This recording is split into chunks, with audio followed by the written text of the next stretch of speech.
Baka naman nasa maling environment ka lang.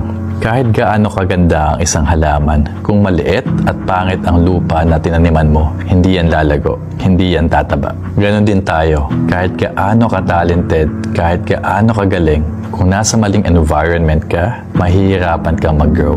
Isipin mo to, may halaman na pang tropical, pero tinanim mo sa disyerto. Hindi yan mamumunga. Hindi dahil mahina siya, kundi dahil mali ang lugar. Minsan iniisip natin, siguro kulang ako, siguro wala akong kwenta.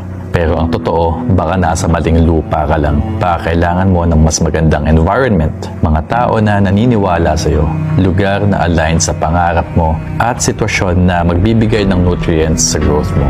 Kaya kung feeling mo hindi ka nag-level up, tanungin mo yung sarili mo. Baka kailangan ko lang lumipat ng lupa. Remember, hindi ka designed para manatiling maliit.